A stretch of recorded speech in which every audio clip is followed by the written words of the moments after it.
Deputation কর্মসূচিতে সচিবান ব্লকে বিভিন্ন প্রান্ত থেকে যারা আমরা এসেছি সকল নেতৃত্ব এবং কর্মীবৃন্দ সকলকে সচিবান ব্লক কংগ্রেসের তরফ থেকে সালাম জানাই। আমরা যারা যে প্রতিনিধিদল দিয়েছে বাকিরা আমরা এখানে একটু নিজ আসন গ্রহণ করব। আজকের আমাদের যে ডেপুটেশন এটা ভোট চাওয়ার জন্য নয়, এটা আমাদের আপনাদের যে দাবি সেই দাবিকে কেন্দ্র করে আমরা বিভিন্ন প্রান্ত থেকে এসেছি। কেউ বহুবাড়ি থেকে, কেউ হারোয়া থেকে, কেউ আয়ন থেকে, কেউ বংশবাড়ি থেকে। এক একটা এলাকায় এক এক রকম সমস্যা। কখনো আমরা দেখেছি পাড়াইপুরে রাস্তা নিয়ে কি নাটক চলছে সেটা আমরা দেখি,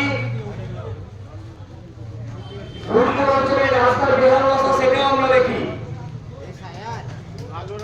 এই ভৌগোলিক মানচিত্রে সচিবান ব্লকে বিভিন্ন জায়গায় বিভিন্ন রকম যে সমস্যা, এই সমস্যার সমাধানে আমাদের এলাকার এমএলএ এমপি যখন ব্যর্থ, আমরা বারবার আন্দোলন করেছি, বারবার এখানে ডেপুটেশন দিয়েছি। আজ মনে করি আমি মক্কা থেকে নূরপুর বিএসএফ ক্যাম্পের রাস্তা হচ্ছে, যে রাস্তার জন্য আমরা এখানে ডেপুটেশন বারবার দিয়ে গেছি। তারপর আজকে সাধারণ মানুষ ভোগ করছে। এমন নয় যারা কংগ্রেস করে তারা ওই রাস্তায় হাঁটছে, সকলেই হাঁটছে, কিন্তু কারো মাথা ব্যথা ছিল না। মাথা ব্যথা জাতীয় কংগ্রেসের ছিল, কারণ জাতীয় কংগ্রেস মানুষের কথা বলে। আজ এই গঙ্গা ব্রিজ থেকে একটা শালিকপুর রাস্তা যায়, সেই রাস্তার জন্য আন্দোলন আমরাই করেছিলাম প্রথম। যদি দেখেন হারোয়ার দিকে, হারোয়ার পাড়াইপুরে রাস্তা নিয়ে বারবার যদি বিডিওর কাছে ডেপুটেশন দিয়ে আমরাই দিয়েছি।